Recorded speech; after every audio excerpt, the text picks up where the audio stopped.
it's like building parallel compute. So ASML usually just throws engineers at problems. And if you have many engineers, if you have a lot of money, if you don't decrease your research budget during downturns in the semiconductor cycles, then you can keep up this and out innovate your competitors, and that's what ASML has been doing. It seems it would require a hell of a lot of whoever the investors were in ASML, require a lot of investor patience for this thing that took decades to play out. That's a brilliant question. I think I don't do many of them. Okay, but now comes the brilliant answer. Just brace yourself.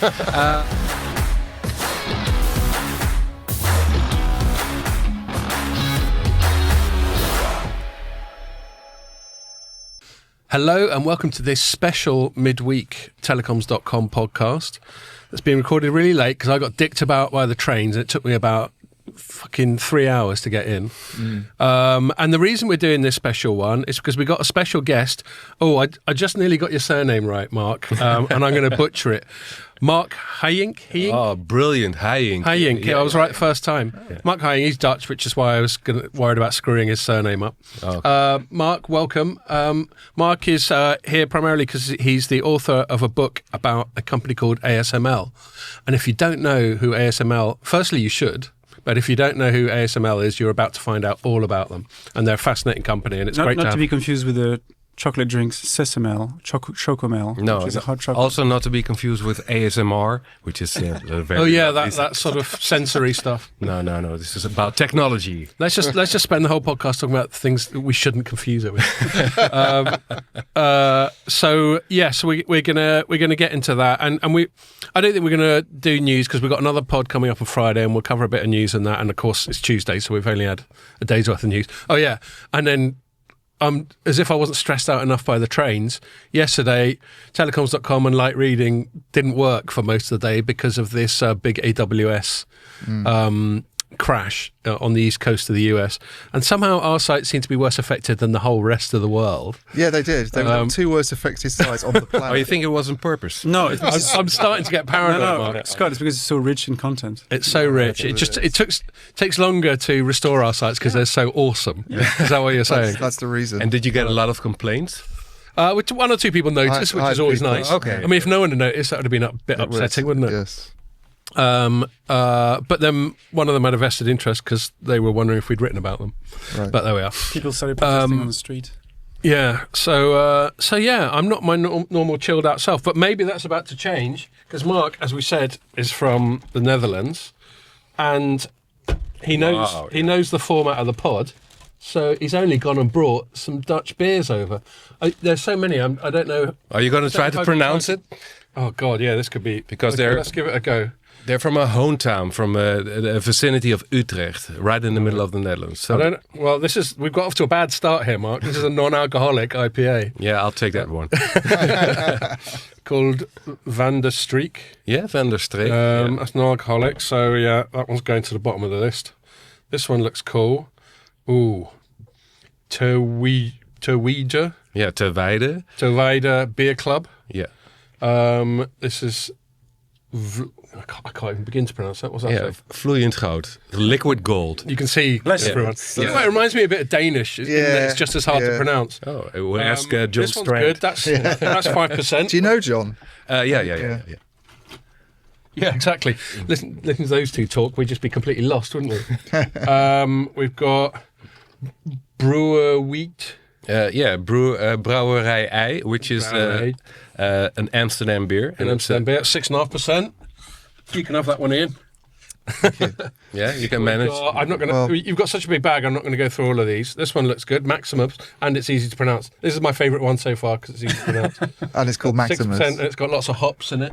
Yeah, it's actually my favourite as well because it's IPA. Yeah. Oh, you like IPAs too? Yeah. I'm having this one, am I? No, I was just putting that. I was swapping out the Maximus. Do you want to start with one, Mark? Do you want to pick your favourite? I'll start with the Van der Streek. Start with a low alcohol. It's not a non-alcohol. I think it's 0.5. Otherwise, you lose the taste. Right. Yeah. Well, 0.5. I don't think that's Scott's convincing book, Scott. he's not convinced that's actually got any alcohol in Do it. you know what? That's going in the January list when I do dry January. Yeah. I bet you that'll be one of the better ones. I mean, do you think dry January you're allowed 0.5%? No. Oh, yes, you can. It says non-alcoholic. No, 0.5% is probably about as much as Actually, a rotten banana. there's a little less than sign. It says less than 0.5. Yeah. Okay. No, this is definitely going in the dry January pile. Okay. Right. But the Maximus one is great. Do you want to try some Maximus? It's not very cold yet. I don't mind. I just want to have something to drink. Yeah. Exactly. Okay, I'll take that one. chuck next. some of these on. Nice. You can have the other one. Okay, and you have your own, like, was it a cup holder or? Oh, it's specially designed to keep it to prevent it from heating up. Oh, from your sweaty hands. Yeah, exactly. Okay. Yeah. Exactly. You know him too well, Mark. Cool. All right, we've got some beers going there. We better crack on as we're starting so late. Do you want to do it synchronized or? That's all right. Okay. Okay. there you Cheers. go. Cheers. Cheers. Cheers, Mark. Okay. Great to Oh, meet you at long yeah. Good last. to have you. Likewise. I Likewise. spell it all on Scott's computer. Yes. And I'm glad I got you reading. Yeah, I know. I'm not very good at reading. So, Ian, have you read all of his book? Yeah. I've read less than half, I'm afraid. I'm just a terrible reader. I've just got a shitty attention span. But I think I'll just pass it to you. Why don't you tell us and our audience who ASML is and why we should give a shit? Well, first of all, it's Dutch. So Right, yeah, so- that's the reason. Necessarily, we should care. No. So ASML is the company that builds a very complex machine called the lithography machine, and it's like the oven in a bakery in any chip fab around the world. So like 90% of every semiconductor that's been manufactured worldwide, like over 1 trillion, goes through an ASML machine. 90%. 90%. Wow. Yeah. So even the less advanced chips. So it's an important company. It has a huge footprint. And especially the highly advanced systems they build, they're the only ones who are actually capable of building such a machine. And that's the machine you use for every fancy AI tool you use these days. So NVIDIA builds or has TSMC manufacture its chips. TSMC needs ASML machines for that. So ASML is one of the companies, along with American companies like Applied Materials or whatever, that provide these incredibly expensive, incredibly complicated bits of kit that sit in these clean rooms in these fabs and make these advanced semiconductors. Yeah, and if you compare, for example, the machine that ASML builds to the AMAT or Applied Material machines, there's a huge price difference because lithography tools are like, I think the most expensive one is about 400 million euros. Wow. And it's the most expensive tool in any fab. So if you see these announcements of chip fabs being built for over $10 billion, usually about 30% of all that investment is going into lithography. Yeah, which makes it a very. So, I mean, can you explain? Because a lot of people probably won't know what it is, but what is? A lot of people think of lithography and maybe think of sort of printing newspapers and stuff. And it's kind of the same process, but if you, I think the best comparisons is just your office copier. It has a light source. It has a blueprint that's been replicated, and it also has a surface that moves. And ASML builds this machine with a light source that's very complicated because it's been produced by lasers, and it creates extreme ultraviolet light, and the only place you can find this sort of light, it's very rare. The only place is the corona of the sun. So they replicate the sun in a machine that's working 24/7. And so it's extreme ultraviolet. The shorter wavelength end of the and you could compare the spectrum. wavelength to a fine liner, and if you look at the former technology, which is called deep ultraviolet light, it's more like a marker, so you can create less fine lines, and you need these fine lines to create the immense density of these transistors, because I think the latest generation of NVIDIA chips has over 200 billion transistors crammed in one little space. Yeah. And when they talk about the manufacture manufacture of these chips, they often talk about the each generation of process in terms of nanometers. Yeah. Which I think it certainly used to refer to the diameter of the transistor. I'm not sure if it directly does anymore. Well, no, it's a lot of marketing involved now. Yes. Yeah. But my understanding for the purpose of using that, because the other reason it's useful is if you tried to get into specifics, you'd be here all day defining your terms, wouldn't you? My understanding is that you could probably use DUV, which is the slightly less sophisticated technology, down to processes of about 10 nanometers is my understanding. Yeah. But you get below that and you need EUV. And, currently the latest smartphone chips are on something like a 3 nanometer process, I think. And these process names, they involve a lot of marketing. So the actual lines are I think it's about a tenfold of the distance that they usually use in their marketing. But just to give you a sense of the accuracy, there's also this aspect of overlay. So the layers of each chip have to be put on top of each other very accurately. And I think the latest generation is capable of doing 1 nanometers. So that's even less. And when I do presentations, I usually just ask people to hold out their hand and watch at their fingernails and count to 3. And by the time you get to 3, you've seen your fingernails grow by 3 nanometers. So that's right. That's the accuracy. In your book, I remember Yeah. that. It's crazy. Is that the space between the layers? No, it's the actual accuracy of the layers on top of each other. So, right, like the tolerance. Yeah. Wow. So you need, actually, any chip is like a piece of cake. It's layers stuck on top of each other. And to prevent any errors, you have to be very precise on getting the next layer on top of the former one. So it's the alignment. Yeah. Right, okay. Yeah.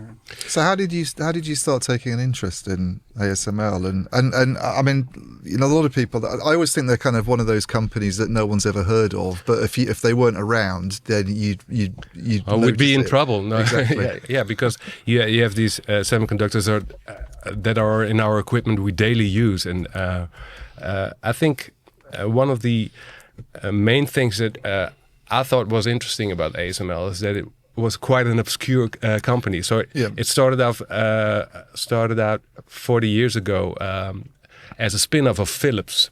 Because Philips used to be a huge and very successful electronics company, known for its CD players and light bulbs, you name them. Incredibly innovative company. Yeah. And but we think of it more in like the 80s and 90s, don't we? Definitely. So the lab or NAT lab that Philips had did a lot of fundamental research. And Philips was also the company that always wanted to build its own tools. So it wanted to build its own chips for its own TV sets, but also wanted to build the machines that actually manufacture the chips. And one of the crucial machines was also, of course, the lithography tool, that copier of chips. And they invented a new technology to have this really close alignment, like Pierre just said.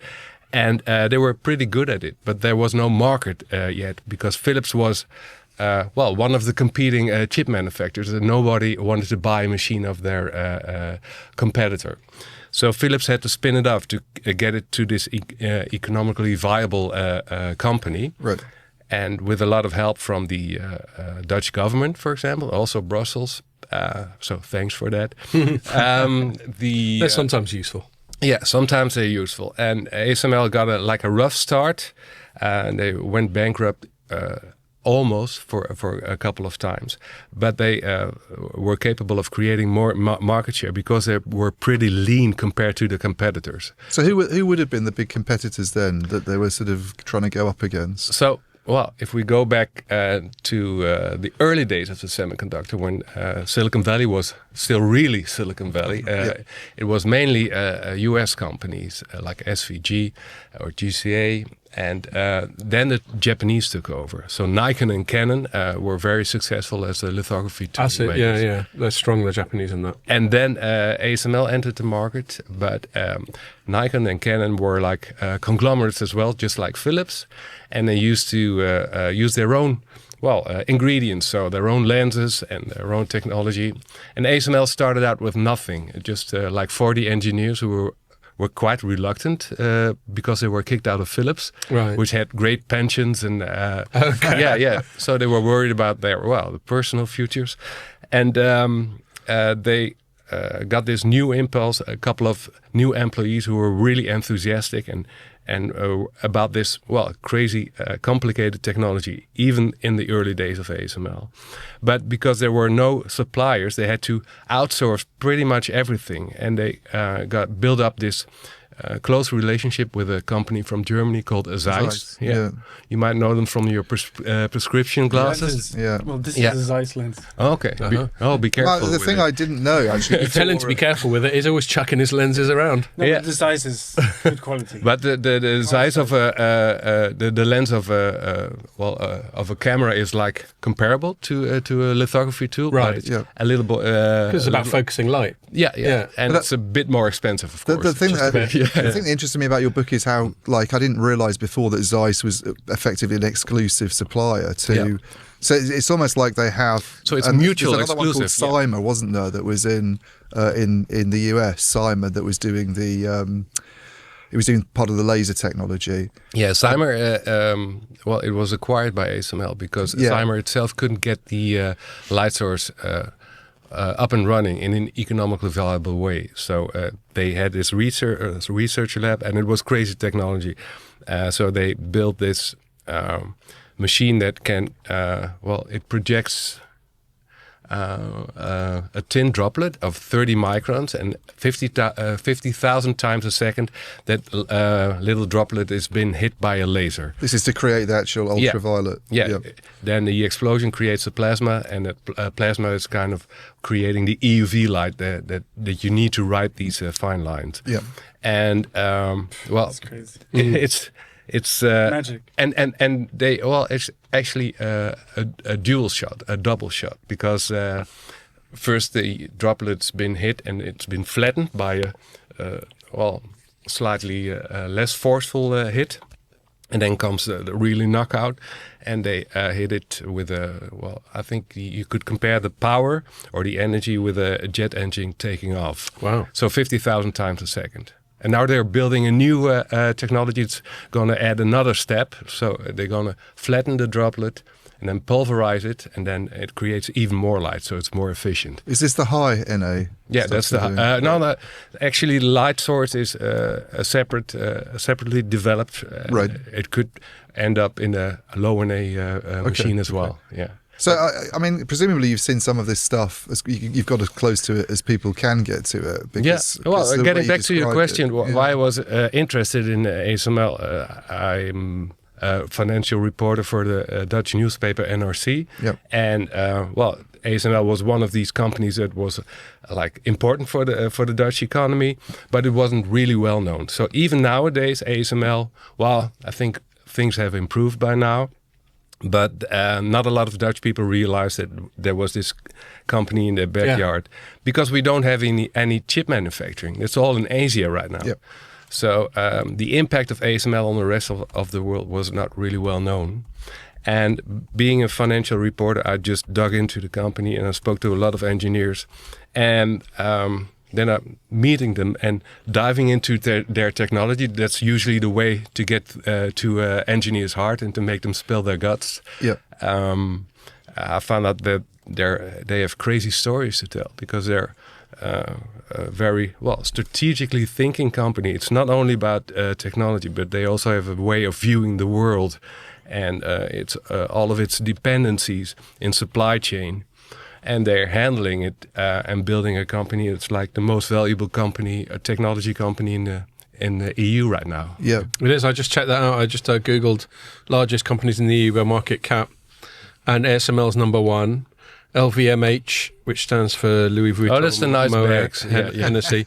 Yeah, it does the nice bags and the posh very critically important. They're just a bit behind, to be fair. LVMH. They're basically the biggest luxury company in the world, aren't they? Yeah. If you count, if you're not talking about luxury cars or it's yachts or whatever. And Kering, also isn't French. it French? Yeah. They're both. One is Arnaud, and the other one is Pinot, and they're both like rivals. Oh, okay. And then number 3 is SAP, big enterprise software firm in Germany. Yeah. What's the market cap then? ASML? 350, I guess. Right? Yeah, Google says it's about 350 billion in euros. But I have to, just to emphasize, I don't own any shares in right. ASML. We got to get our. We even for disclosure even say we got £20 worth of shares in Ericsson or something like that. Okay, well that's good to stress. Yeah. So sorry, where were we? I interrupted with that. Well, I mean, they came along and they were going up against people like Nikon and Canon, plus the kind of US guys. But were they from the outset doing anything radically different? Because EUV came quite a bit later, didn't it? Obviously. I think that they were the only ones crazy enough to take on that bet on EUV. Right. Of course, the Japanese tried as well, but they didn't want to have the same risk as ASML was willing to risk. And I think that was mainly because of Martin van den Brink. He was the CTO of the company. Yeah. And he was like employee number 0, is also the protagonist in the story. And he's quite a figure. He's still there now, isn't he? He's still advising. And he was the one that always challenges you and was very much his way of thinking is very much ingrained in the company itself and in the way it's doing business. And the only way you can sell a machine that's so expensive is that you make sure that your customers can add value to it and make money with it. And then you come to your newspaper resemblance or your analogy. Yeah. It's actually a printing machine. So when you get up to this level that you can print money with it, then it's you can print more money if it's more efficient. There's a higher throughput, higher yields. Yeah, well, I was going to say there's not much point, and we'll probably come to this later when we look at the broader geopolitical context of all this. It's not much good being able to make these very complicated things if it takes too long to make one, or if the level of accuracy of the photocopy, to use the analogy, isn't good enough. So you've got to be able to make incredibly accurate photocopies at scale for this to be useful, and that's one of the things that ASML seems to do better than anyone else. And at a speed that is, of course, the machine in itself is fast, and also its components. So they travel around with I think they increase in speed with you usually use the terminology G-force, right? And so I think the table where the wafer is on, silicon disk, I think it's speeding up with 10 Gs, and the mask, so where the blueprint is actually 4-fold, so it's 40 Gs.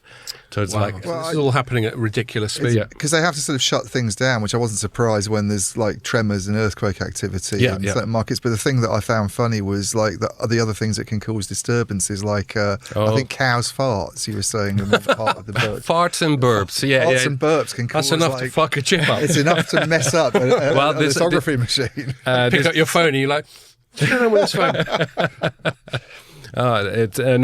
this was a really special story about Intel. The U.S. chip manufacturer. They had a fab in Arizona. They still have, and they were struggling with one of these. Very hard to explain dips in production. So their yield was lower during night times, just for 1 or 2 hours after 1 a.m. And it took them a couple of months to find out, but it was actually the wind that was turning around at that hour of the night, and it got along this. It brought the magic scent of methane methane from cows and farts and burps from dairy farms in the area. So the only way they could solve it was to put a cork in the cows' asses. Oh no, they could have, but they just bought out the dairy farms. Yeah. That's the U.S. way. Yeah, that's another way. Yeah, I think corks might be the British solution. Yes, so it's very. I mean, it's kind of surprising, isn't it? When you consider that Taiwan is where much of the world's manufacturing and Korea, because I don't know. I mean, they have plenty of earthquakes in Taiwan, don't they? I've been to the top of Taipei 101, which is one of the biggest skyscrapers in the world, and they've got this ball in the middle. Yeah. They got this ball in the middle that is designed to let the building flex when there's an earthquake. So, and it did work. Yes, well, it's still there, isn't it? Yeah. So I guess the would it work in a really bad one? I guess the TSMC people are just always keeping an eye on whatever the seismic equivalent of a weather forecast is. Anytime when there's an earthquake in Taiwan that's actually affecting the east of the country, where most of the fabs are, right? Then they usually shut down just to be sure. And at nighttime, all the when there's an earthquake, usually all the TSMC engineers and also the ASML engineers speed into the fabs and dress up and reset the machines. I see. Yeah, and.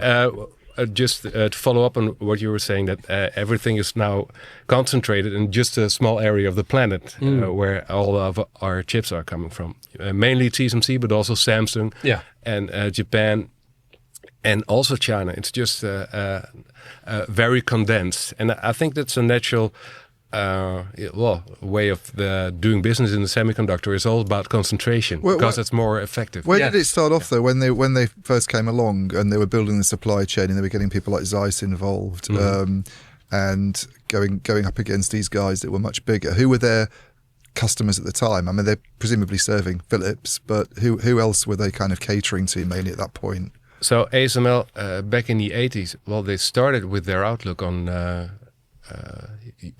US challengers. So didn't make sense to aim for the market leader, which was Intel back in the day, because Intel was not very much eager to risk anything, to risk changing this crucial tool in their fabs, because the only companies that would be willing to risk to change technology was them that challenged the market leader. Exactly. And I mean, that happens all the time in tech, doesn't it? That's right. You know, you get people like Microsoft not wanting to cannibalize the software in a box model. Yeah, it's an incumbent problem. Yeah.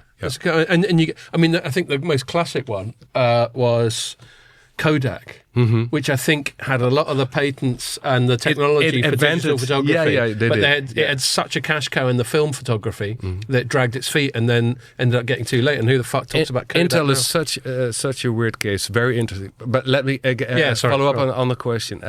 So they first aimed at US challengers because the market was mainly in the US back in the day. So Intel would have been using SVG, would it, at the time? SVG and Nikon. Yeah. Right. Intel always dual sourced. Right. We can answer that later. I mean, this became quite geopolitical anyway, didn't it? Because there was concern about the growth of Japanese lithography. But Intel also pushed ASML to acquire SVG, or stimulated to acquire SVG, because they realized that their challengers were using better lithography and also wanted to use ASML. Yeah. But they still wanted two separate suppliers, and they didn't want SVG to fall over, because that would have generated a bigger problem. So that was in Intel fabs. That was the last one to go, in a way, the last big kind of lithography company that was American when it got taken over by ASML. I remember there were huge concerns by the defense agencies, weren't there? It was a CFIUS case back in the day, and of course it was still the era of globalization, so nobody thought it was a problem. Actually, there was it was an issue in the US. There were a couple of people who were, I think. One of these blokes, he sent a videotape to about all Congress members and also to the White House. Well, to Bush, wasn't it, at the time? I guess. It was Bush. Just warning: we're selling off crucial technology to a company we now regard as an ally, but it could change after all. So ASML first aimed at US. Then the market shifted to Asia because there were more eager challenges there, and there was also a very close relationship with TSMC, practically from day one. So in '87, when TSMC was founded by Morris Chang, Morris was looking for a technology provider. So first he set his eyes on Japan because he had a very high esteem of the Japanese chip manufacturers. Yep. But they didn't want a competitor in their backyard, so in Taiwan. And then he went back to TI, Texas Instruments, and to Intel, but they also turned his... I used to forget what a big chip player TI was. Yeah. And so his final attempt was, well, okay, then we can ask Philips. What about these crazy Dutch dudes? So there was a close relationship with Philips, and Philips used Well, actually, ASML used Philips as a segue to get into TSMC. And if you look back, ASML merely survived mainly because of a fire that was in Taiwan that ruined their first batch that just sent to TSMC. 27 litho tools, quite expensive, but they burned down. So the insurance had to pay for the another 27. It kind of kept ASML the afloat. insurance money kept them going. Wow. Yeah. How the story could have been different. Definitely, and this close relationship with TSMC and ASML kind of grew along throughout the 90s, and you see also Samsung getting along. Yep. Samsung ditched Nikon because the Korean-Japanese relationships aren't too great either. No. So there were. Korea's got some bad historical memories, I think. That's right. We'll just leave that there. Yeah. So Look it up if you're wondering. Samsung was quite keen at an early stage on the EUV stuff, wasn't it? But it took a long time for it to be delivered to them. Samsung was crucial for EUV because it was one of the first launching customers. So the Galaxy, I think it was the. The S. You're the telcos. You're the- the S. You're the Galaxy smartphone S1 man. was the one they still got going now on the S20 or something now. I think it was AS9 or Right. yeah. Anyway, the first Galaxy phone from 2019 was had a SoC with a EUV chip, and I think it was a 7 nanometer chip they used. Well, so Samsung has generally double sourced its SoCs for its phones between Qualcomm and its own in-house Exynos. Mm-hmm. And it seems to vary from region to region, which it does, but it's got a fair bit of competence itself, but it still seems to need to lean on Qualcomm sometimes for reasons I don't understand. I guess Qualcomm switched from Samsung Foundry to TSMC a couple of years ago as well. Oh, okay. But so there was an appetite for EUV with Asian customers, and Intel, which was crucial for the launch of EUV or launch of the research for EUV, was kind of reluctant to adopt this new technology because they were a market leader. That's the incumbent problem. Exactly. And that's one of the reasons that they're still behind. And they're trying to leapfrog now with the latest generation, High-NA. But every time, if you look back in history, any chip manufacturer was trying to leapfrog and say, oh, we just skip this node, then you kind of, cut out a part of the learning history Yeah, you exactly, the evolution. Yes, So they were trying to get more out of DUV for longer. Is that what Intel was doing? Basically? And you see the same thing happening in China right now. So they only get access to DUV. Intel got stuck at 10 nanometers. Well, SMIC can do multi-patterning, so you use more complicated processes, but the yield drops dramatically, and they get to 7 nanometers, give or take. Yeah. Tell everyone what SMIC is. SMIC is like the Chinese version of TSMC, so it's a foundry, like a manufacturer that only produces wafers with designs from other companies. Although I guess with the Chinese, it's sort of forced on them, whereas with Intel, it just seemed to be sort of stubbornness or maybe financial constraints. They signed up for the first. I think in 2019 they wanted to buy an EUV machine to start experimenting. Okay. Yeah, they were very keen on adopting new technology, but then the US stepped in and said, "Hey, don't sell that technology." I see. Do you think it was? Do you think it was clear from a long time ago that what the limits of multi-patterning on DUV were in terms of going down the process nodes? Or I'm curious to know whether companies like Intel thought it'd be possible to use that technique, i.e., not EUV, to go smaller and smaller, or was it always obvious that there was that threshold? There are like two dimensions to your question. I think the first dimension is what is the technology limit, and you can do like 6-fold patterning as well. So it's all nice in a research environment. But if you want to get it economically viable, exactly, to switch to cheaper. Because the more multi-patterning, the more overhead there is. It doesn't add up. And one of the reasons to get to this shorter wavelength, or to get to this more dense patterning, and is it saves you a lot of time because you don't need as many processes. Modern day chips are they consist of like tens or 50 or 60 layers, and every layer needs multiple processes. Yeah. So it can take up to thousands of processes. It takes about 3 months or longer to get a chip out of the fab. 3 months? Yeah. Jesus Christ. And then it needs to be cut up. It needs to, you see advanced packaging also entering the game in the clean room. But Intel was keen on EUV. That's the thing. Right, first. It was just that it was sort of... And Mark's asserting that it was sort of political reasons that... Well, political reasons and not invented here, incumbency sort of thing. Intel had 2 strategies. One of them was EUV, so they were crucial for the initial starting phase of EUV. But EUV was being researched in Japan, in Europe, and in the US as well. But Intel was like pushing it. But they also had this other strategy to aim for bigger wafer size.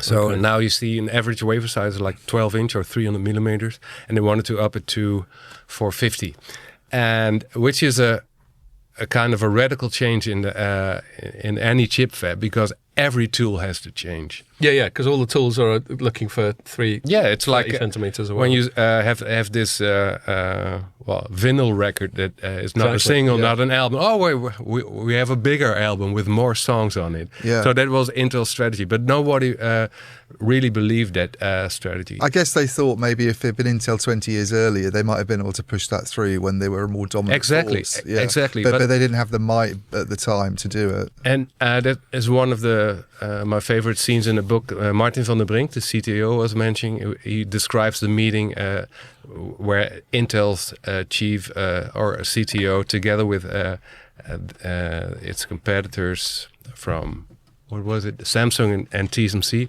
they sit in the same room, in a meeting room in Silicon Valley, and that's the moment in time where you see the shift from EUV being These are colder.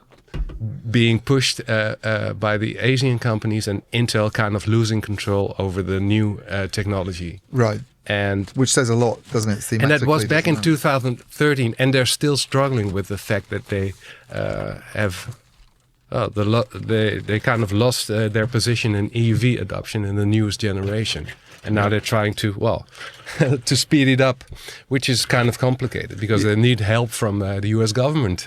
Yeah.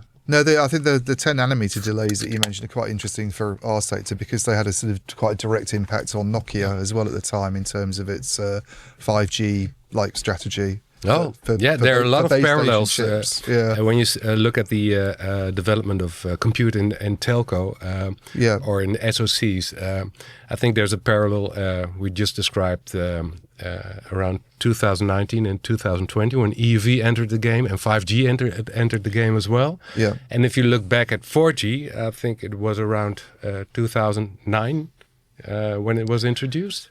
And there was also the introduction of a newer generation of ASML machines that were capable of having this great overlay, so real better accuracy when it comes to putting the layers on top of each other.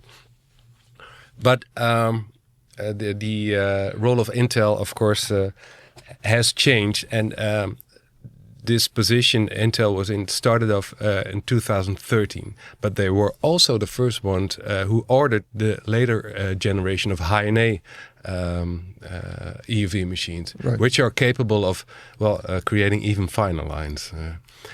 So they're willing to bet, but it's very hard to improve your technology when you don't have a certain amount of volume. And that's the reason why TSMC is so successful now, because it has a massive amount of customers, and then you get enough capex to spend on the next generation in R&D. So one thing I'm curious about, which is a natural platform onto sort of ASML's role in the broader world. Mm-hmm. I think we've covered it. If there's other stuff that you think we haven't mentioned, we should, Mark, feel free to say. But we've covered their sort of technological significance, and I'm just as interested in them sort of geopolitical significance. No one else, for all the Intel dabbled with it, everyone's been looking at it, the Japanese have been looking at it, the Koreans have been looking at it, but no one else can do it right now. Why is it, do you think, that ASML is unique? And that's one of the reasons it's such a valuable company, because it's got a natural monopoly. Well, a lot of other people just didn't go for it, though, did they? That was the thing. The Japanese didn't want to do it. Well, they did want to do it, and they tried to, but Nikon pulled the plug in 2009 for two reasons. So ASML is basically a one-trick pony. Yeah. So it does lithography and a couple of other technologies, but they're all connected to lithography, like metrology and inspection. So you make sure the chips are okay.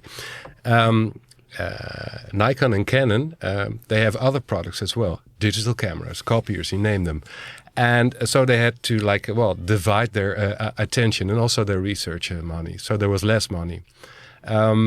And they were Japanese, which made it hard for them to acquire a license from the EUV LLC, as it was called, in the US. So that was the basic institution that Intel founded. And the US politicians didn't want it ending up in Japan, because Japan was not on it didn't have a very warm relationship, because they kind of stole the memory market from the Americans. Yeah, there's a rich history of Japan, of America obviously being instrumental in picking Japan back up again. Well, you could compare, but then by the 80s, Japan was like China. Japan was like China basically in the 80s. Yeah, exactly. But by the 80s, so obviously they got soundly defeated in the Second World War, and then there was all this, whatever the Japanese equivalent of the Marshall Plan was, to try and help them come back up again. But by the 80s, America had gone, they're getting a bit too fucking good at this stuff now, aren't they? Yeah, but Japan had the role of the China basically back then. Well, you could compare the relationship between China and the US right now with China and Japan back in the 80s. That's what Ian's saying, yeah. And so there was a reluctance to share EUV access with Japan, which only left one player, ASML. Well, actually, also a US player, SVG. But because ASML bought up SVG, there was only one company left. So one of the reasons ASML has managed to evolve this natural monopoly is because the Netherlands is not considered the geopolitical threat that a lot of other places are. I think it sort of went under the radar a little bit. Excellent point. I think one of the reasons that a Dutch company, I think ASML biggest mode is that it started off as a neutral player, a Dutch player. It's not a threat to any other chip manufacturing country, because we don't have or hardly have any chip manufacturing. And that gave ASML a good starting position, but it also was like the strategic thinking, I guess, of mainly Martin van den Brink, because he was the one convincing the US Department of Energy of, give us that license. We're the only ones who can manage to get the technology working. And they were way too optimistic, because EUV was delayed by about 10 years, I guess. It took them way more effort, because the light source was a horror story. Actually, the optics are very complicated, but Zeiss got it running. But it took them about 10 years to get it economically viable. Was that why they bought SVG, though? Was because of their licenses in EUV, or was it because... Looking back, you could say... Oh, do you need another beer, mate? I'll go with... only these orange ones are cold right now. Okay, yeah. Do you want one of these? What is it? Vloeibaar goud, liquid gold. Yeah, you up for that? Yeah. Liquid gold sounds good. 6%, that'll loosen you up. Yes. I won't spill any company secrets. Actually, I still have to pinch myself that they were willing to let me into their company like 3 years in a row and travel around the world and see their supply chain, but also their own research labs. And so Cymer was one of the companies in the US that was capable of building the prototypes of EUV, but it couldn't get it economically viable. So that's why ASML also bought up that company. And it was only by, I think the tenacity of Martin van den Brink. He was very stubborn. Okay, when we want EUV running, and their customers were complaining, where's that machine you promised? We have to buy up Cymer. That's the only way to multiply their engineering force with ours. And it's like building parallel compute. So ASML usually just throws engineers at problems. And if you have many engineers, if you have a lot of money, if you don't decrease your research budget during downturns in the semiconductor cycles, then you can keep up this and out innovate your competitors, and that's what ASML has been doing. It seems it would require a hell of a lot of whoever the investors were in ASML, require a lot of investor patience for this thing that took decades to play out. That's a brilliant question. I think I don't do many of them. Okay, but now comes the brilliant answer. Just brace yourself. No. I think in my book I compare ASML's way of thinking with the Rhinish model, which is the way companies and countries around the River Rhine usually look at doing business and doing manufacturing, deep technology. So you see Switzerland, Germany, France, Belgium, and the Netherlands have this same idea of a long-term vision with a lot of supplier trust, building bonds of trust, which is kind of the same thing how semiconductor manufacturers work. They have this long-lasting ties, usually blokes who go back decades, and, right. So they trust each other because there's a huge dependency. There are Indeed, there are not a lot of alternatives, so you better make sure that you get along. So that kind of has the same cultural fit with the semiconductor industry. If you compare that to the Anglo-Saxon way of optimizing profit for shareholders, usually in the quarter or next quarter, it's a different kind of pace. Yeah. That's a short-term vision.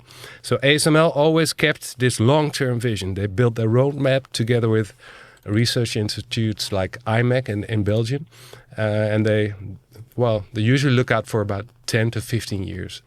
And because you have to offer a certain amount of security for your customer and say, okay, we're heading there. You can build and design products that can use this technology. So I think they're building machines now or designing machines for 2035 or 2000. Amazing. But one thing that really came across in your book was it almost seemed like a bit of a gamble. You know, they acquired this. Nice.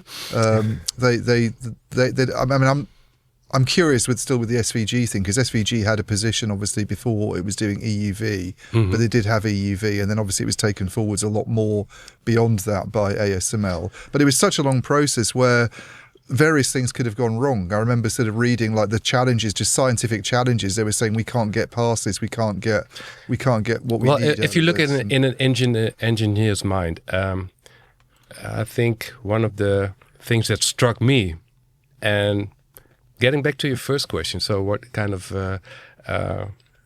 got you into this topic? Was it engineer things like, okay, if we can get from 0 to 1, that's the biggest leap. But if we get from 1 to 10, well, we can do it. And 10 to 100 is also doable. So that's an engineer's way of thinking. And if you're a layman, you think, oh, that's a huge leap from 1 to 10. Yeah. And so this is the way that ASML kind of figured out we can get the basic technology running, and we have this experience. Back then it was like 20 years of experience of getting a machine to economically viable way. But they kind of were too optimistic or arrogant or whatever. SVG wasn't the same one-trick pony that ASML was. So it had multiple machines it tried to develop, and it was kind of crucial when it comes to inventing, for example, scanner technology. Now we're really diving into technology, but ASML started out with a stepper. It was like photographing the wafer, and SVG also had this technology that scans the blueprint, which makes it faster and more accurate. And the basic principles were also acquired by ASML. So getting back to SVG, when ASML bought the company, there was a cultural clash as well. Yeah. Because the US mentality is different than the Dutch mentality. Dutch are usually very blunt. That's why I like your pod as well. Because you have the same bluntness. Nice, we're all Northern European, aren't we? Yeah, I guess. Yeah. And if you look at, I'm going to be very generalistic now, but the US winner's mentality. You're not supposed to confess that you screwed something up. Right. And they euphemize a lot and all that sort of thing, whereas we will sometimes cut to the chase a bit more. And ASML is really about directness and challenging. And if you make any mistake, you have to admit it immediately and ask for help, which is a different kind of attitude than the US attitude. So it took a while for these companies to become one. But the biggest moat, I think, for ASML is the fact that it's Dutch and it has Dutch genes in it. And it is a company that really cuts out all the latency. So there's directness in their dialogue. And they hate video meetings because they want to see how people respond when That's why we always do the pod face-to-face. It's completely different. Brilliant. Yeah. That's why I traveled here, because I just wanted to... You get on well in ASML, Scott. I know. Well, it might improve your salary as well. That's very likely. Well, we're looking to ASML, And we got... If you need a journalistic gobshite, I'm your man. I don't speak Dutch, though. Well, your Dutch pronunciation is pretty good. Well, but if you look at ASML now, it's over 140 nationalities. So we tend to think it's Dutch, but it's actually a global player that has its headquarters in the Netherlands, actually in a very small town. So Veldhoven, you might easily drive past it, but it has a great, like a skyscraper where the ASML headquarters is. Dominates the whole town. Yeah. Yeah. Given that we got like less than an hour left of time, I wouldn't mind pivoting more towards like the bigger picture, the geopolitical, if that's all right with you two. Okay. So, I mean, especially since this AI boom, but I think it predates that. Basically, we've got a thing going on where the two superpowers in the world now, it used to be, when we were growing up, it was US sphere of influence versus Eastern Bloc. Now it's US sphere of influence versus the Chinese bloc, I guess you could call it, the Chinese sphere of influence. And increasingly, America has got more and more hawkish towards China, and I'm sure a lot of times justified. There are some times on this pod, you may have heard, Mark, where we're like, I push back, and I think Ian does as well, but I don't want to speak on his behalf, on this assumption that anything that's Chinese must be intrinsically dodgy. It just feels a little bit xenophobic to me. However, having said that, I'm sure they are up to all kinds of shit. But then all countries are. Anyway, I digress. So America's decided that it's now a matter of almost primary geopolitical importance that it stays a step ahead of China, especially in technology. And nearly all technology hinges on chips and semiconductors. And it just so happens that America, with the exception of ASML, has control of a hell of a lot of companies that you need to make these chips, such as Applied Materials and various others. And then the reason it's relevant to ASML is I remember writing about this, I think it must have just been a couple of years ago or whatever. In order to starve China of the ability to go into these, as we were talking about earlier, these smaller manufacturing nodes, sub 10 nanometers, it's saying, well, if we can starve them of ASML gear, then they're stuck at 10 nanometers max, and meanwhile we're larking around at 3 nanometers and we're kicking their ass. Job done. But of course, ASML is not an American company, so you get this interesting geopolitical thing where America leans very heavily, I suppose, on the Dutch government and on Dutch regulators and I think successfully, but I'll let you take it up. I think successfully in starving China of ASML gear. So can you just talk a little bit?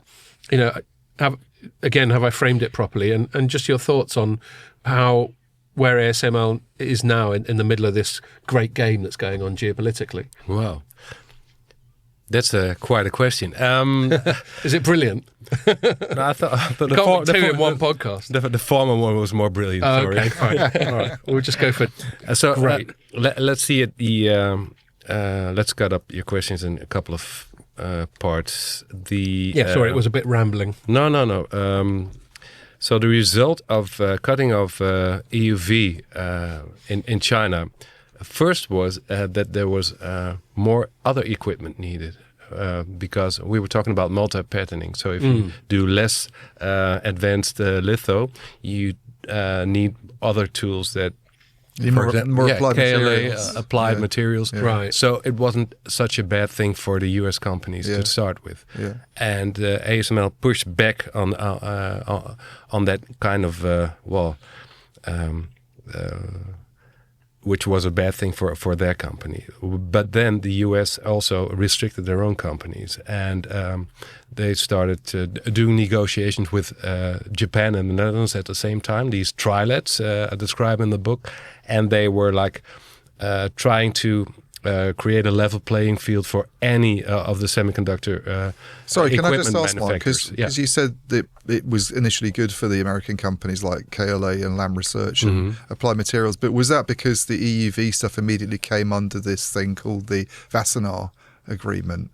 Yeah, it was already on that list, wasn't it? EUV was already on the Wassenaar list, and Wassenaar, maybe we should explain, is go for it. The multilateral agreement from over 40 countries, including Russia, that the certain amount of dual-use technology should be controlled. And EUV was on the list. DUV used to be on that list, but when technology, is like when you can acquire it everywhere, then it can get off the list. But EUV was regarded as a new technology. Of course it was. So the Dutch government could use the Wassenaar Agreement to, as a reason to, indefinitely pause the export of EUV to China. But then there was an attempt from the US and a lot of pressure on Japan and the Netherlands to also restrict DUV, or the generations of DUV that were capable of putting the layers really accurately on top of each other. So that's the number of nanometers you use for overlay. Yeah. Because if you have very good overlay, then you're capable of doing multi-patterning. And multi-patterning, maybe we should explain it, is like when you print a book and you do another round of printing and you print exactly between the same lines. So you can add more words on the same page. Right. That's kind of the analogy I usually use. So if you repeat that process for like 3 or 4 times, you can get a huge amount of density on the same surface. It's a way of sort of optimizing versus, I suppose, a single pattern. Yeah. Multi-patterning is more optimal and more, you're just getting more output. But the end result takes a lot of more processes. Yeah. In other words, a lot of tools that are around the litho machine. So there's a lot of money involved. So getting back to this investment in a new fab, any new fab of $10 billion, if it has like multi-patterning, then the amount of litho decreases and the amount of other tool increases. Right. So it's also an economical game. Yeah. But of course, China has brilliant engineers as well. And there's one specific engineer who just got from TSMC and did a lot of multi-patterning there. He first cooperated with Samsung, which was regarded as treason already in Taiwan. And then he jumped to SMIC, and he started doing multi-patterning processes there. Yeah, that's one thing I didn't know until I read your book. Yeah. I didn't know that there was this key figure who'd sort of moved specifically from, who's even been, you named him in the book, didn't you? But this guy who's now doing, I mean, if you were the guy who sort of disclosed his identity originally, but this character who's now at He's SMIC like the semiconductor guru. He said he, as Mark was saying, he's being praised as a hero in China because China is, of course, being restricted in technology, but it has been for quite a while. But it usually was being accused of copying and of stealing. And of course, there's a large history of companies who actually did that. And there's a lot of digital stealing as well.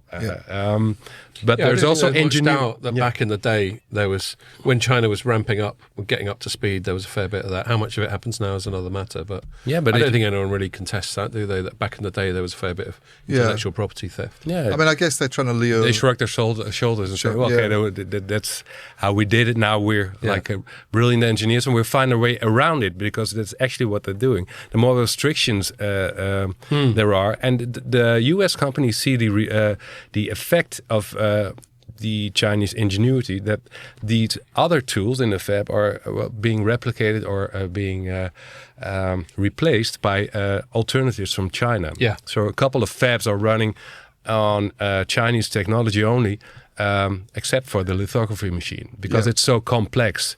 And there are competitors to ASML in China, but they're not really advanced. And of course, they're very proud of their nanometer, but it's just one dimension. So there are like 3 dimensions that make a litho tool stand out, which is just accuracy is one thing, overlay is another thing, but also throughput and yield. So if you have a machine that doesn't make money, well, you're going to stick to the machine that does make you money.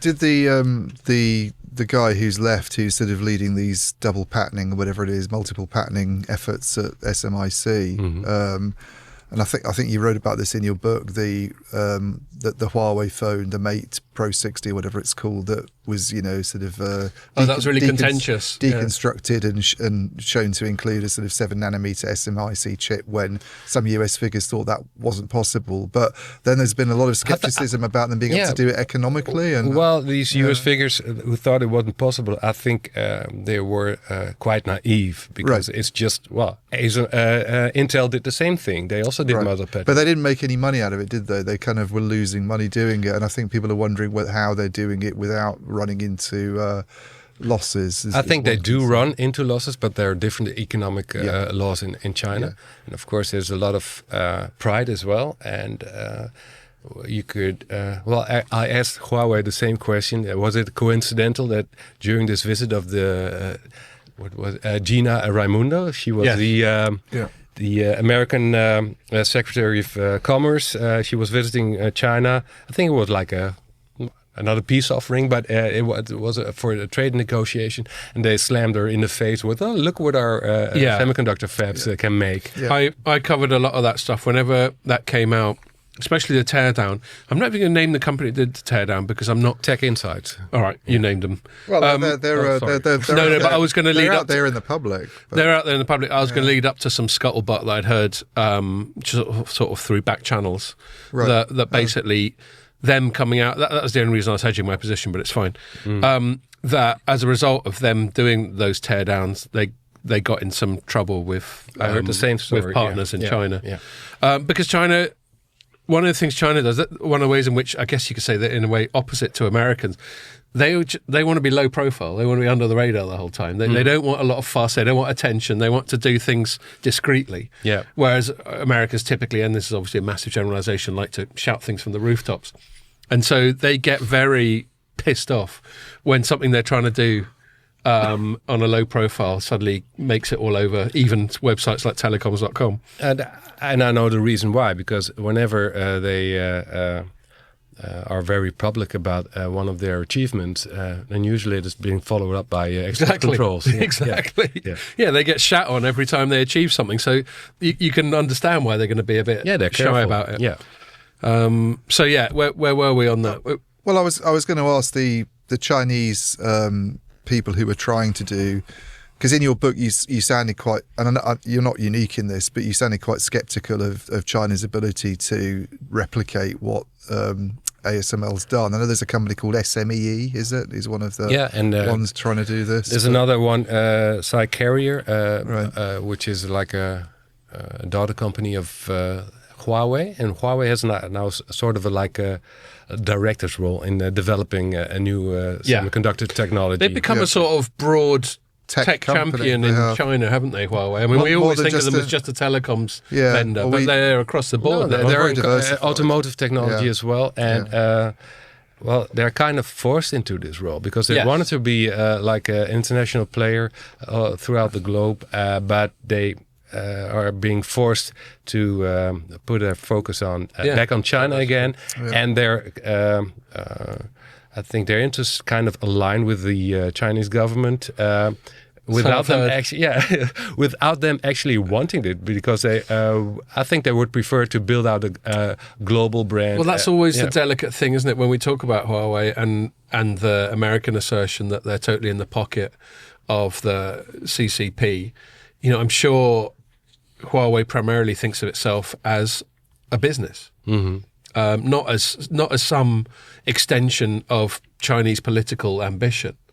But the other thing I call slightly foul on is, of course, especially in this current presidency, you've got a hell of a closer. Intel's a great example. You've got a hell of a closer alignment between private enterprise and government on the US side. I think as well. the US is copying China's I know. playbook. Yeah. If you can't beat them, join them, sort of thing. Well, they're also investing in these critical companies. Exactly. But getting back to the point of semiconductor, lithography. Psy Carriers, they're subsidiaries. Psy Carriers. Yeah, and they get to. I think their official announcement was like 65 nanometers, Right. which is still way off. But for a lot of chips are mainstream, so we tend to focus on AI and smartphones. We mustn't forget Nexperia, but carry on. Okay. Just put a pin in that. Okay. Well, pin put. So 65 compared to trying to get down to 13.5. Is that the kind of No, target? 13.5 is like the wavelengths of The wavelengths, EUV. But 65 is way off what in terms of actual transistor measurements. Yeah, but if you isn't look it? at a semiconductor needed for a car industry, which is still a very large piece of the business, then 65 is usually enough because Right. you need these more mature technology nodes. You don't want to experiment because these chips are going to be running for decades. And if you compare that, for example, to a smartphone, which is usually about a product length of lifetime of A couple of years, AI chips 1 or 2 years. Well, and the other thing is about the space and heat considerations. In a smartphone, you can't have a chip that produces too much heat, and you've got to make it as tiny as possible because you want to cram as much shit as possible into this 6-inch form factor. Whereas in a car, it's obviously much bigger and you've got a lot more cooling. So there's less of a premium on these smaller processes for that reason as well, isn't there? Yeah, and you get a better error rate. You get lower prices, which is very important in the car because the margins are very small in the They car. make most of the money from finance, don't they? But there have been some like Chinese news reports about them. I mean, they're obviously trying to work on EUV. So one of the lithography, reasons but litho is hard is it's like a mixture of technology. It's not only an average ASML machine consists of hundreds of thousands of parts, but it's also completely different modules. So the light source is just one part of the game. The optic system is very complicated. I went to see Zeiss in their little mountain town Oberkochen, which is close to Stuttgart. Really a nice town. This whole thing's a bit of a European success story, isn't it? It is. I think 80% of the supply No chain. French involved, Pierre, before you start laughing. Well, they do. I think they have an aluminium frame coming from France. So there thank we you. go. And of course the AI. Fuck all from the UK. Just make electricity, okay? Pierre, Mistral AI. Yeah. No, they're a big deal. Yeah. Fair enough. So ASML is now a partner of Mistral. So getting back to Zeiss, they built these optics that are crazy. Latest generation of these machines, they're being manufactured in Oberkochen, and they have mirrors that are like this diameter, over 1 meter wide, or 4 feet, whatever. It's all right, we can handle either. Yeah, okay. So they're very flat. So if you were to put a laser on it, you could hit a golf ball on the moon. That's the German. Wow. Yeah, that's the German way of. I think you said if you stretch it out so it's the size of Germany, the variation is like almost imperceptible. It's like a playing card. Yeah. The thickness of a playing Incredible. card. Yeah. So you need these kinds of mirrors to create these very fine lines. Just remember your fingernails. Yeah. And it's this combination of mechatronics. So I was talking about the crazy speeds within the machine, but it's also operating in a vacuum. It's not a complete vacuum. It has a tiny amount of oxygen in it as well. It took ASML like 15 years to create this cathedral. It's like a really ongoing process. A lot of engineers involved, and it also took this Dutch approach of being very direct and creating like parallel compute. A lot of teams are working together at the same time on the same problems, but the teams compete to find a solution to any challenges they meet. And there's also this bond of trust between all the suppliers that actually also add to the IP. So Zeiss and ASML share their IP, which is kind of unique in this industry. Right. And it's a completely different approach from, for example, the way the companies work in China, where there's a lot of competition and people try to steal each other's thunder. And for some reason, Chinese companies are a bit paranoid about people nicking shit off them, and I think we can infer certain things about the culture from that.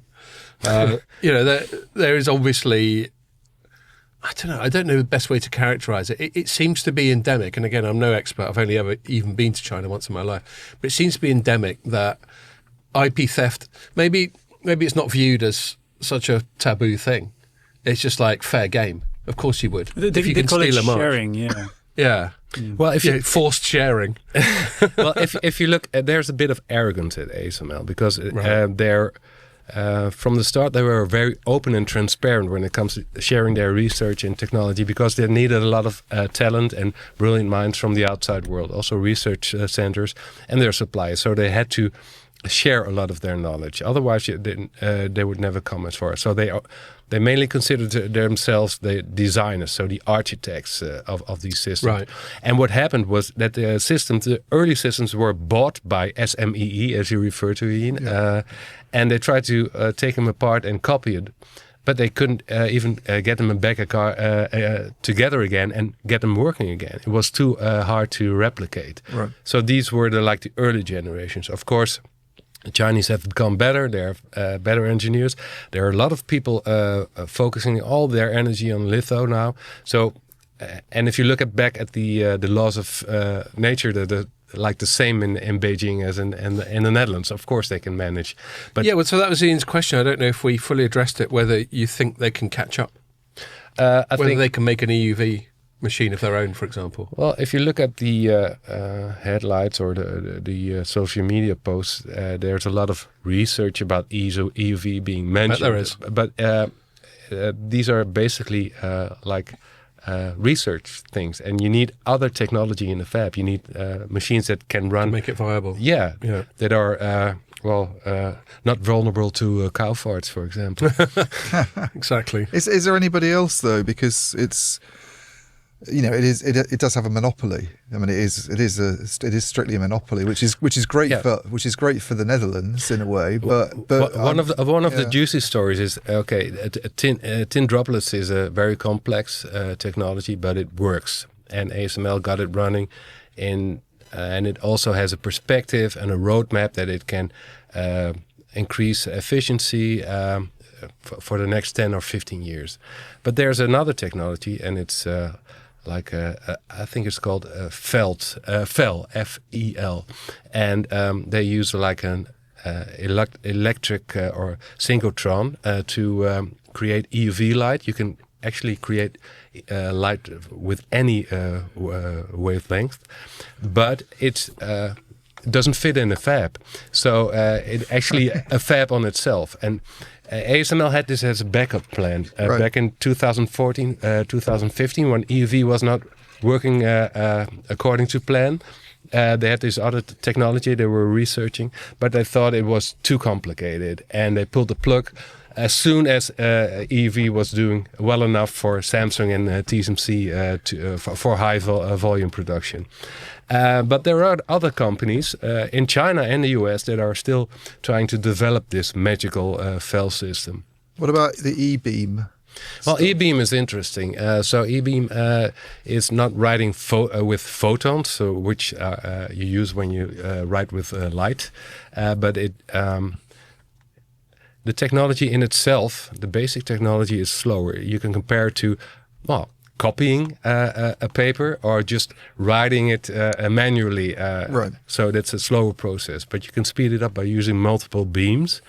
And the Dutch company that developed the technology was called Mapper.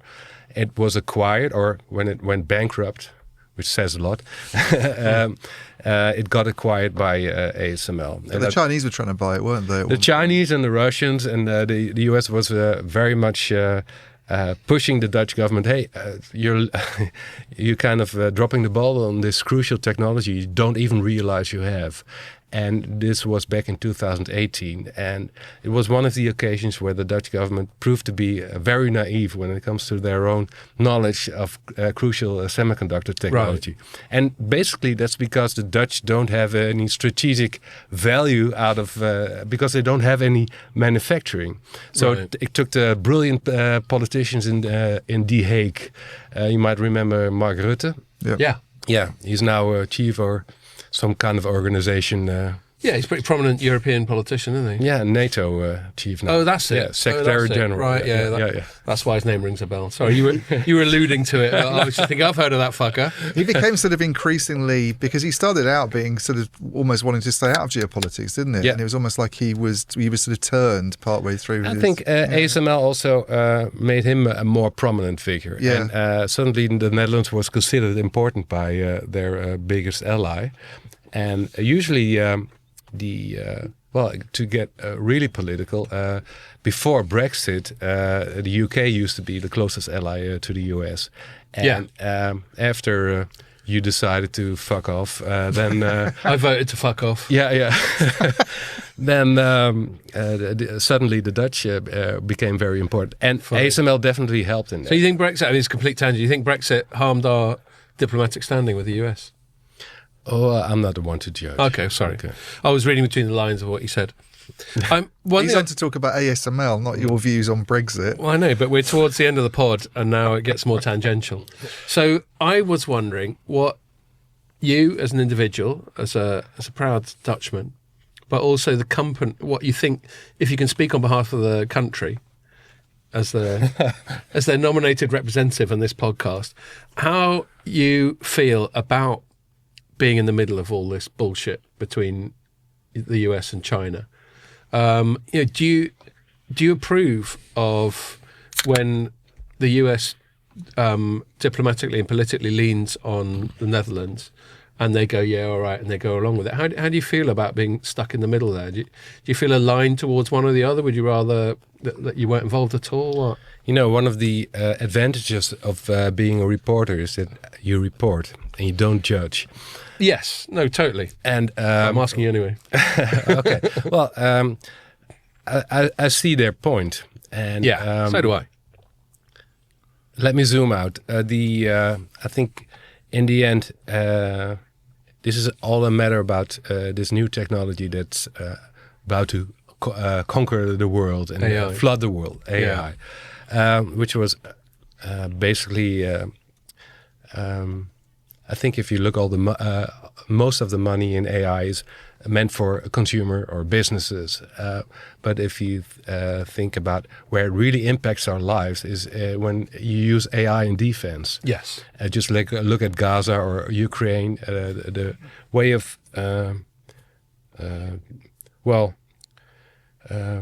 conflicts have radically changed because there's other technology. Have you heard of a guy called Palmer Luckey? Yes, the VR guy. He was just on Rogan recently, and that was just a little taste of how much technology is involved in defence now. Anyway, sorry, carry on. Yeah, and I think there's a lot of marketing speech and about AI changing your daily life, or you're making your business like really efficient, or you have to look for another job because you'll soon be replaced. Yeah. I think that's all exaggerated. I largely agree.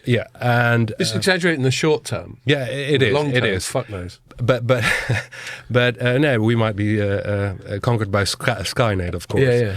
Cyberdine. Yeah. Maybe if my train hadn't turned up, I could have just got Gen AI to replicate me in this podcast. Oh yeah, let me shake hands with your hologram. Exactly. But in this case, I think defense is really where it really hurts. So I do see their point. What I think is mainly exaggerated is the way that China's been viewed as a hostile a country that has been regarded as an enemy by the US. Yeah. which is kind of easy if you look at a small country like the Netherlands, who is also depending on trade relationships with China. We're just too small to completely lean on one side or the other. Yeah. And of course, there's another way to worry about our the land of the free, or this great idea of that the US is like the biggest.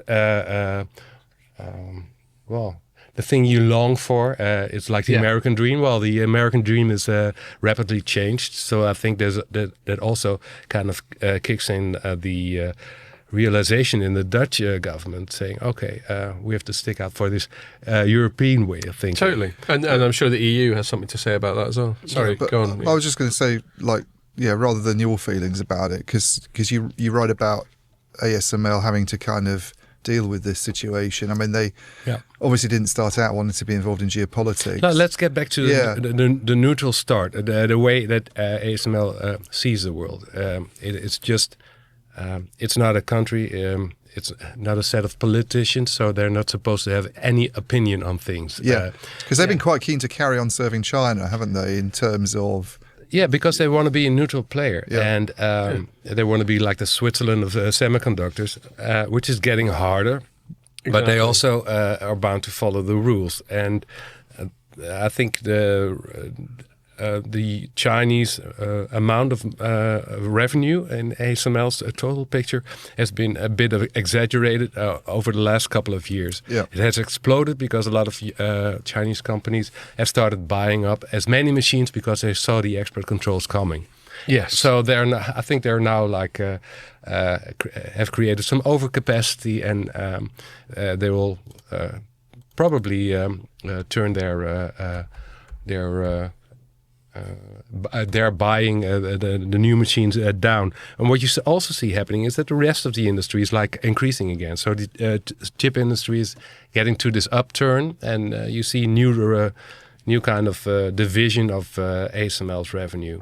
So China is becoming less important again, and it will become even less important when EUV picks up around the world, because EUV machines are way more expensive than this DUV technology. Right. Combining that with the factor that once ASML is being slowed down in China, it creates a more of an economic impulse for China to find alternatives that are locally brewed. For example, SMEE or Psi Carrier. So these Chinese chip manufacturers are kind of forced to change the litho tools. But initially, they don't want to. They just want to stick with the best they can get. Yeah. Can I just say something quickly? You just reminded me of a story I wrote. I'm just reminding you of the pin. Yeah, well, actually, I might as well go on there. But I wrote a story about a year or so ago, July 17th, 2024. The headline was, "What prices is the US prepared to pay to hinder China?" And it was a direct reference to putting pressure on ASML and also on a Japanese company called, I think, Tokyo Electron. Mm-hmm. Does that sound right? Yeah. And I'll show you. And I just looked. At that's a revenue. I looked at their quarterlies, and ASML's quarterlies were almost half China in terms of their revenues. Yeah, and then Tel's was about the same, almost half China. Now that was 2024, and you make a good point about stockpiling ahead of trade restrictions and all that sort of thing. But it's still a massive exposure to China, isn't it? It is, and you could also. But it wouldn't be that now, I'm guessing. No, I bet it'd be a lot smaller. It's gonna. Their share price is. Well, their share price has gone up, but I think their dependence on Chinese revenue will decrease to 20% next year, and I think it will decrease. So it's really fallen off a cliff. Okay. Yeah, but they don't care because they're making it up elsewhere. ASML sees the world as a just craving for chips. And they're right, aren't they? And when you have like 9% market share in DUV and 100% in EV, you know that you're the one that's getting calls. Okay, we need new machines. It's 90% in DUV, the market share now. Yeah, 85-90%. So Canon and Nikon and the guys that were doing it have really fallen off. No, not fallen off. They're still building very capable machines at very attractive prices. But you see a tendency from ASML, for example, to keep innovating on the DUV technology as well, because usually they regard competition as a threat that comes from the bottom up. I see. It's not the threat that EUV will eventually be replicated in China or be reinvented. The threat is coming. The danger is coming from the mainstream, because in chip manufacturing, also in lithography, you need learning cycles, and the learning cycles you build up from the bottom up. I thought it was interesting the way that Nikon basically tried to. It was Nikon, wasn't it? Tried to kill them at first, didn't they? They tried twice. They tried twice, and it really backfired kind of badly on. Yeah. Nikon. You want me to allude on that? Or? Yeah, go yeah. Okay. So what happened was back in 2001, Nikon was really pissed off because they saw their market share drop because of the success of ASML, mainly because Samsung had switched over. And they started a patent war, threatening to cut off ASML basically. And there was hardly any defense, because when ASML was spun off of Philips, they didn't get a lot of old patents. Yeah. So and a lot of patent wars are just about volume of patents. Yeah, it's just one pile against the other. Every now and then a company goes bust. Like, I think this happened when was it Nortel went bust, and loads of people like Google were buying their patents, not because they wanted anything to do with them, it's just so they could throw them protection into the portfolio for future battles. And I think that's one of the reasons that ASML also bought SVG, Right? Just as an insurance policy. Yeah. So they didn't have much defense. No, but they were building up their defense, and it was also one of their former CEOs, Eric Maurice, who tapped Martin van der Brink on the shoulder and said, we have to be prepared for the next cycle. Because usually when you get out of this patent war, you sign up a license agreement, and it usually lasts about 5 or 10 years. Then you renegotiate a deal. You get this patent mutually assured destruction where everyone agrees to just chill out for a bit, don't they? And Nikon was well prepared, because it's a very old company with a lot of tradition and a lot of patents I think over 100 years. So ASML, to prevent it from being surprised by the Japanese again, they started up buying. That's an amateur error. That. Yeah. Okay. I thought I'd muted my phone. Please mute your phone. So he came in a rush, so we'll give him that. Yeah. Is it that your train has finally arrived? Yeah. For people who don't know, my ringtone is Voodoo Child by Jimi Hendrix. Anyway, go on. Okay, nice choice. Okay, so Japan might try to hit ASML again, and ASML was preparing itself for a patent war with Nikon. So for their defense, they had bought up SVG for patents as well, but they also started up buying patents for digital cameras secretly. And they had this shell company, like a ghost company, and to hide it from curious name from Nikon. What it was with T. I can't remember the name of it now, but it was referring to an animal that kind of it was a nocturnal animal from Indonesia. And I have to look it up myself as well. Yeah, I've just read it, but I can't remember it now because it's like loris, obscure. something like that. Want me to look it up? Okay. What was it? What am I looking at? You keep talking. I'll look it up. Okay, yeah. This is like a quiz. A nocturnal animal. You might struggle to find it though. It's What should I type into Google? No, just read the book. Oh, right. I've got your book. If Yeah. No, easier way to search. Okay, I can. If you look it up. Animal from where? It's, can you remember which chapter it's in? the camera that didn't exist. Yeah, so if you look it okay. up, I'll just tell the listeners the story. I've googled nocturnal Indonesian animal. Tarsius. Yeah. That's it. There we go. See, the power of Google. Okay, there's a Dutch quiz. Then you have to ring a bell. Ding, ling, ling. Was it Tarsius? Yeah. Okay. So ASML came prepared. It bought up these patents. So as soon as Nikon started this second patent war in 2017, they filed a patent war against them in the place where it hurt the most, which was Nikon's digital camera sales in the US. Yeah. And they filed the patents together with Zeiss, and for that strategy to work out, they had to prove that they had skin in the game. So they actually had a camera on the U.S. market, and that proved Nikon is infringing our patents. And of course, neither Zeiss or nor ASML had a digital camera, but Zeiss built one prototype of a camera that was crazy expensive. It was like 6,000 euros. And it was an awful camera, Z1X it was called. But then it could get some patents on the back of it. Yeah, and it was just like 3 prototypes. And I was in the office of Martin van der Brink, and he was telling me this story, and which I had heard from other sources as well. And I looked up to this little what do you call this? Cabinet? A cabinet, and between all of his prizes and awards, there was this box saying Zeiss Z1X, right, which was the last prototype.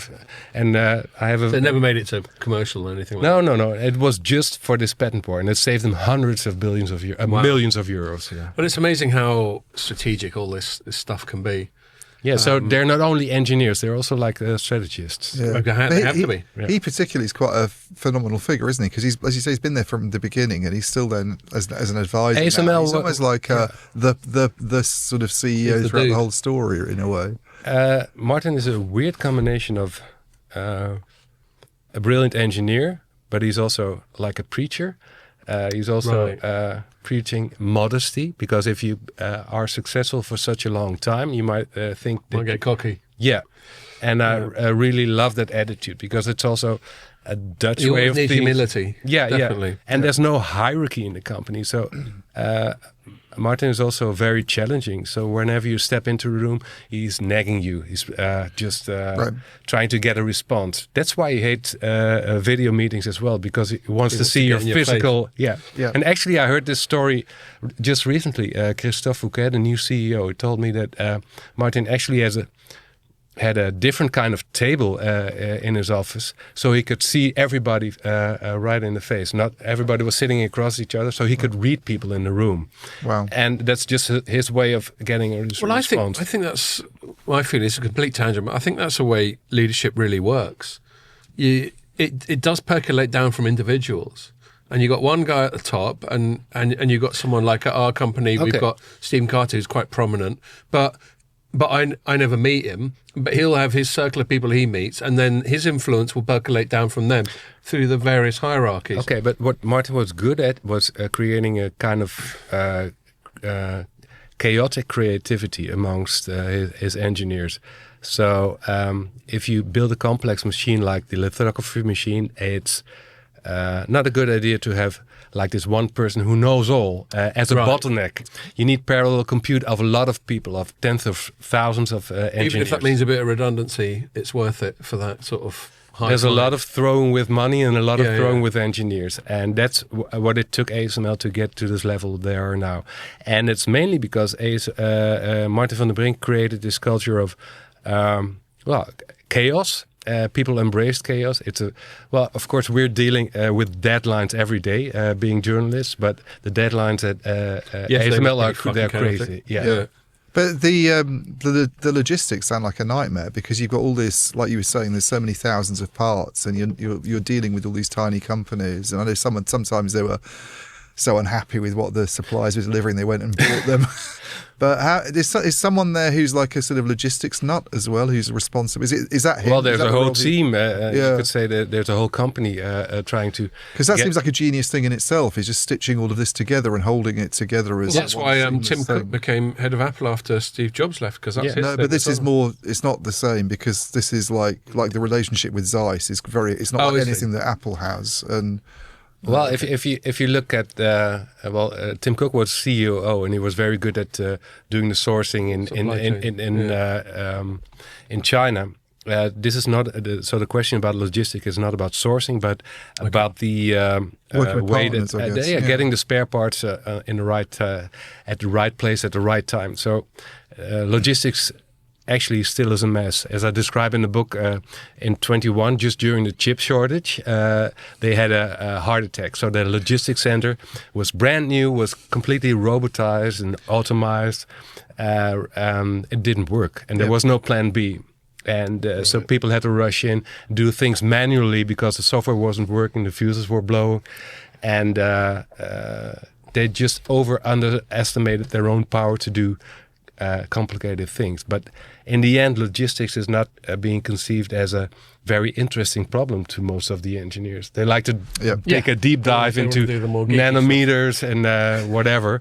Yeah. The end result is that logistics are still basically running on a system that was I think they implemented it just after the turn of the century. So it's and they're having a very hard time replacing it, because it's like what is it? If you're on a moving train and you're trying to repair it, what's the expression? Help me out. It's a sort of rolling. We've got an analogy. I don't know if this is what you're referring to. They talk about things like there's a bridge up in Scotland. Whenever they paint it, as soon as they finish painting one end, they got to go back to the other end. But it's and start again. It's just a constant rolling sort of thing. Yeah, but there's no time to rebuild the system from the ground up. Yeah, on the fly is one phrase we use. Maybe that's what you're thinking of. And they think they can handle the problem, but it's very hard to do so. And especially in an environment that has so much money involved, because these people do deals of billions of dollars just on a Monday afternoon, and they kind of got used to it. So these logistic problems aren't as interesting. Yeah. So we got about 5 minutes left. I keep putting the pin in the Nexperia thing, and I haven't asked you yet. Okay. So I better ask it now. Mm-hmm. And then, Ian, if you got any last thing, and you got any last, and I want to plug your book as well, Mark. Mm. But so recently, Nexperia, which is a chip maker, but it makes the much lower technology chips that are still important, but they're not as sexy as the EUV stuff. The Dutch government, I think, or regulator, or both, basically, Nexperia got sold, or the majority of it got sold to a Chinese company, and they've recently done a thing which I think is quite a big step, where they've gone, right, we're having it back. They've unilaterally just taken it back. They haven't bought it. They've just done a state sort of reacquisition. Well, you correct me if I've got the details wrong.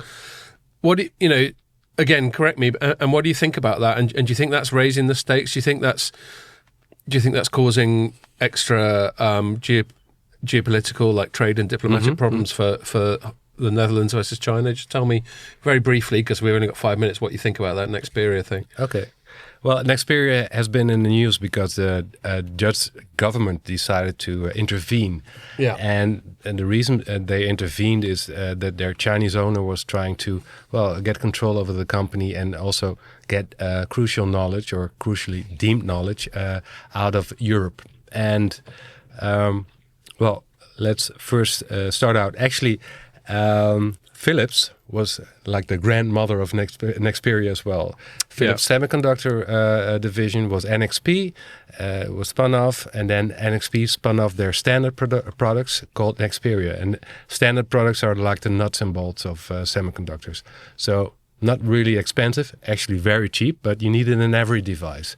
And just NVIDIA itself builds like 100 of billion chips, very small, pepper and salt like chips a year, which is like 10% of Nexperia or NVIDIA? Nexperia. You said NVIDIA. Oh, sorry, correct. Yeah. It's also an N. So Nexperia builds like a 10% of the total amount of chips being produced annually. But these are really cheap ones. So it was sold off to a Chinese investor in 2017. Then it was sold to a Chinese entrepreneur called Wing, as we call him. Actually, Wing Tech. Wing Tech. So actually his name is Tang Tu Seng, if I pronounce it correctly. But his nickname is Wing Tech. And he started, he wanted to invest in Nexperia because it was kind of, had a lot of neglect under NXP reign. It was not just like a cash cow. And he started investing it. But geopolitical pressure was not only about advanced chips, but also about any chip being manufactured in Europe. And this is mainly because of COVID, when we realized that we were really depending on all these fabs in Taiwan. So, but it was already sold, so the Dutch government couldn't interfere. But it was harder for Wing to get new customers and do new investments. For example, in the UK, where they bought up fab from Newport. In Wales. Yeah, in Wales, and they had to sell it off again because Nexperia our government intervened. Yeah. Because Nexperia was considered a Chinese company. Yeah. And it was I too actually wrote risky. about that. That was in 22. Yeah. So even though they're basically a company that's been running from the headquarters in Nijmegen in the Netherlands, they were considered Chinese, which in this era is quite a hassle when you try to acquire Western customers. So WingTech was put on the entity list back in December 24. That's an American thing, yeah? Yeah, that's the export list of the US government, and it says... They're saying that these people are dodgy, basically. And so it's very hard to acquire US technology, which is you need for everything, because everything has software or an Intel chip or ARM design, whatever. And then, but it only applied to WingTech. Then the U.S. government upped its game and said, okay, we're going to also attack the joint venture or the daughter companies. So it also had effect on Nexperia.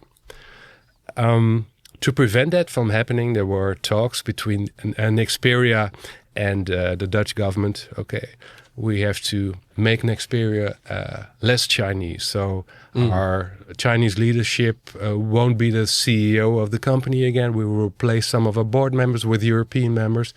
And that might make it easier for the Americans to not punish Nexperia. So in this case, Wing agreed because he saw his company, his chances of his company decreasing.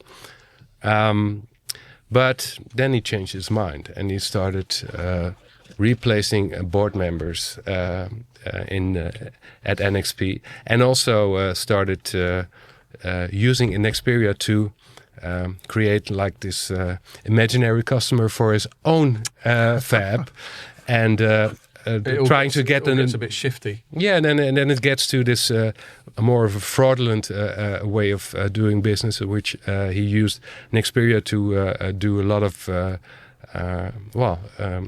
ordering of wafers, so the silicon disk at his wafer fab. Well, that's the moment in time when the Dutch companies, the Dutch government started intervening, and it's suddenly aligned with the US. So that's it. I mean, I regret I've got to interrupt your narrative there because I think we could do a whole deep dive just on that thing. But we're out of time. Let's do that next time. Yeah, definitely. Well, honestly, it'd be brilliant to have you back to talk about this and all kinds of things. Before we finish, I just want to point out your book. It's called Focus, the ASML Way. Where can people get hold of it? Oh, it's on Amazon. It's on Amazon. Yeah. So it's you say your name before I butcher it again. It's written by Mark Hijink, which is spelled you spell it Hijink. Yeah, so look it up. It's brilliant. Ian's read all of it. I've read some of it. We've got to stop there. Okay. But thank you very much. If you got time to kill, you're welcome to join us for a drink after. So I hope you enjoyed that special midweek podcast. We're doing another one at the end of the week, so make sure you join us for that one.